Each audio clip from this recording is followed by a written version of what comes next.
am Peter Dinklage. You know, we have this rather peculiar idea in our culture that helping others is always the right thing to do. We've been taught from childhood that to be a good person, a spiritual person, a loving person, you must always say yes. You must always give.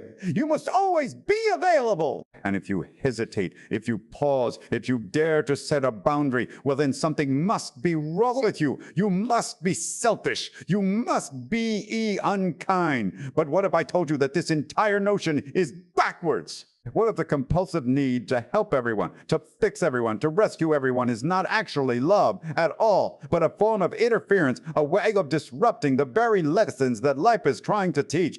Think about it. When you continually rescue someone from the consequences of their own actions, what are you really doing? You are not helping them. You're keeping them trapped. You are preventing them from learning. You are standing between them and the wisdom that only comes through experience. Now, I'm not suggesting we become cold or indifferent. That would be another extreme, wouldn't it? The question is not whether we should care. The question is how we care, and more importantly, who we choose to pour our energy into.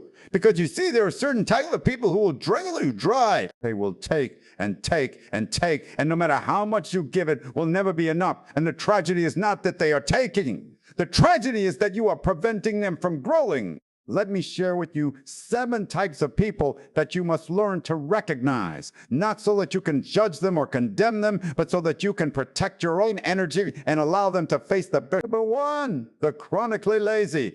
There is a difference, you see, between someone who is struggling and someone who has simply given up. The person who is struggling will take your help and use it as a stepping stone. But the chronically lazy person, they will use your help as a hammock.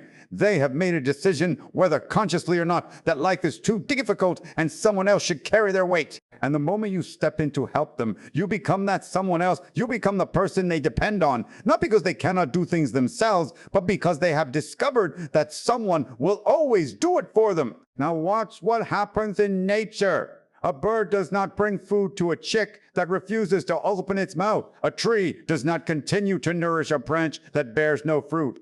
Nature is very clear about this. If something is not producing, if something is not contributing, it is eventually cut off, not out of cruelty, but out of chronically lazy person. The chronically lazy person will always have an excuse. They will tell you about their difficult childhood, their bad luck, their unfair circumstances, and some of this may be true. But here is the question you must ask. What are they doing about it right now?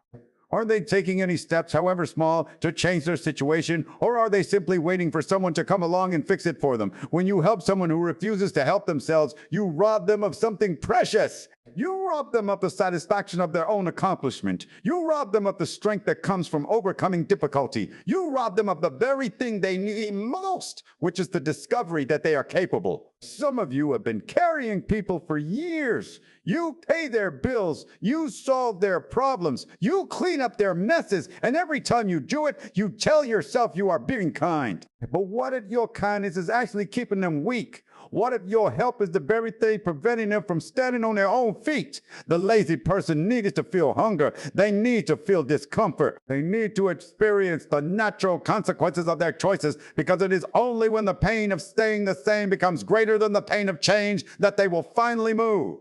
Number 2, the perpetually ungrateful. Have you ever noticed that some people can receive an extraordinary gift and treat it as if it were nothing?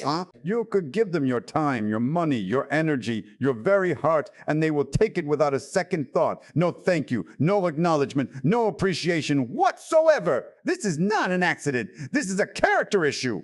Gratitude is not just good manners. Gratitude is the sign of a person who recognizes they are part of something larger than themselves. A grateful person understands that every blessing, every gift, every kindness is not owed to them, but given freely. And when you understand this, you treat gifts with reverence. But the ungrateful person, they believe the world owes them. They believe your help is their right. And the more you give to them, the more entitled they become. It's a strange paradox, isn't it? The more you pour into them, the less they appreciate it. I once knew a man who helped a friend pay his rent for 6 months straight. Month after month, he sacrificed his own comfort to make sure this friend had a roof over his head. And do you know how the frick responded? He complained. He complained. He complained that the apartment was too small. He complained that the neighborhood was not nice enough. He complained that he had to live this way while others had more. Not once did he say thank you. Not once did he acknowledge the sacrifice. And when the 6 months ended and the man could no longer help, do you know what happened?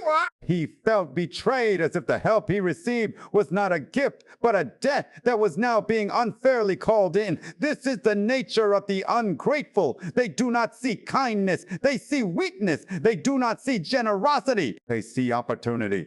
And they will take and take and take until there is nothing left of you. When you help an ungrateful person, you are not sowing seeds. You are throwing them into a bottomless pit. And no matter how much you throw, the pit will never be filled. Number 3, the arrogant and self-righteous. There are people who do not want your help. They want your validation. They do not want your will. They want you to confirm what they already believe. And if you dare to offer anything that challenges their view of themselves, they will reject you entirely. The arrogant person is not suffering from a lack of knowledge. They are suffering from an excessive pride. They believe they already know. They believe their way is the right way, and anyone who suggests otherwise is simply wrong. Now, pride is a curious thing. It masquerades as confidence, but it is actually fear. The arrogant person is terrified of being wrong because their entire identity is built on being right. If they admit they don't know something, if they acknowledge they need help, their whole sense of self begins to crumble. And so they double down, they defend, they argue, they reject. You cannot help a person like this. Not because they are beyond help, but because they do not believe they need it. And until they come to that realization themselves, anything you offer will be wasted. Jesus walked away from people like this. He did not chase them. He did not beg them to listen. He simply said what needed to be said and moved on because he understood something very important. You cannot force wisdom on someone who is committed to their own foolishness. The arrogant person must fall. They must experience the consequences of their pride. They must hit the ground hard enough that they finally look up and realize they do not have all the answers. And only then, when they are humble, when they are broken, will they be ready to receive help. Number 4, the habitually wicked. Now, I want to be very careful here because we live in a time when people do not like to use words like wicked or evil. We prefer softer language. We say someone is troubled or misunderstood. But there are people in this world who are not confused. They know exactly what they are doing and they do it anyway. The wicked person is not someone who makes a mistake. We all make mistakes. The wicked person is someone who has made wickedness their way of life. They lie, they cheat, they manipulate, they harm others without remorse. And when confronted, they do not repent. When you help a wicked person, you become an accomplice. You enable their behavior. You give them the resources to continue doing harm. And let me tell you, they will use what you give them not to change, but to go deeper into their wickedness. There is a reason why wisdom traditions across cultures warn against supporting those who do evil. It is not because we lack them. It is because we recognize that some people have chosen a path that leads to destruction. And if you try to pull them off that path, they will only pull you onto it with them. The wicked person does not want to be saved. They want to be empowered. They want someone to fund their schemes, to cover for their lies, to clean up their menaces. And if you step into that role, you are not helping them. You are partnering with darkness. Number 5, the incurably foolish. A fool is not someone who lacks intelligence. A fool is someone who refuses to learn. They make the same mistakes over and over again. They ignore advice. They reject wisdom. They touch the hot stove repeatedly and then wonder why their hand is burned. The difference between a wise person and a fool is very simple. A wise person loves. Now, here is what makes this particularly difficult. The fool will often come to you in distress. They will be in crisis. They will be desperate. And your heart will go out to them. You will want to help. You will want to rescue them.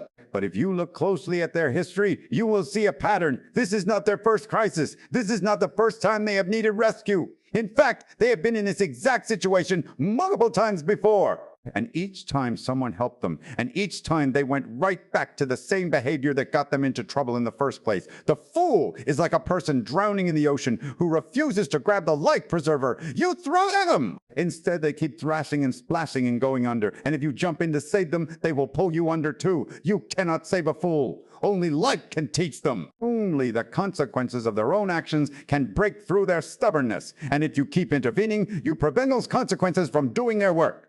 Number 6, the master manipulator. The manipulator is perhaps the most dangerous person on this list because they are the hardest to recognize. They do not come to you with demands. They come with stories. They do not take from you directly. They make you want to give. The manipulator understands human nature. They know that good people want to help. They know that kind people feel guilty when they say no, and they use this knowledge like a weapon. They will tell you exactly what you need to hear. They will play on your emotions. They will make you feel special, needed, important, and before you know it, you are doing things for them that you would never do for anyone else.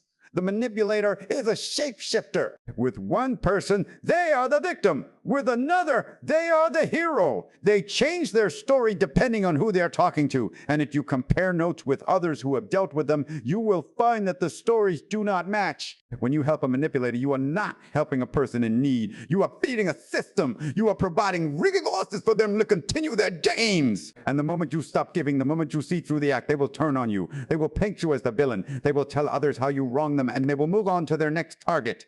Number 7, the unrepentant rebel. Finally, there is the person who knows better but refuses to do better. They have been taught, they have been warned, they have been corrected, but they do not care. They have made a choice to continue in their destructive path, and nothing you say or do will change their mind. The unrepentant person is not ignorant. They are defiant. They know what is right, but they prefer what is wrong. And when you try to help them, they will nod and smile and agree with everything you say. But the moment you turn your back, they return to their old ways. This is the hardest type of person to let go of because you can see what they could become if they would just change. And so you keep hoping, you keep believing that this time will be different, but it never is. The unrepentant person must want to change. And until that desire comes from within them, all the help in the world will make no difference. You cannot want their healing more than they want it. You cannot fight for their freedom harder than they fight for it.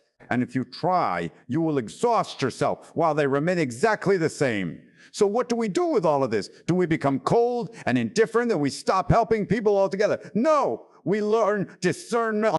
We learn to recognize the difference between someone who is struggling and someone who is stuck. We learn to distinguish between someone who needs a hand up and someone who wants a free ride. Oh, we learn to see clearly without judgment, but also without illusion. True compassion is not enabling. True compassion sometimes means stepping back and allowing people to face the consequences of their choices. Because it is often through difficulty, through hardship, through hitting bottom, that people finally wake up. When you help the right people, you see fruit. When you pour into good soil, you see growth. But when you give to those who are not ready, who do not want to change, who will only use you and drain you, all you will see is waste. Your energy is precious. Your time is finite. Your resources are limited, and you must be wise about where you invest them. Not everyone deserves your help, and that is not cruelty. That is wisdom. So ask yourself today, who am I helping that I should let go? Who am I rescuing that needs to fall? Who am I enabling that needs to face their own consequences? And when you find the answer, have the courage to step back. Not with anger, not with resentment, but with the understanding that sometimes the most loving thing you can do is allow someone to experience the full weight of their own choices. Because in the end, you cannot save anyone. You can only point the way. And whether they walk that path or not is entirely up to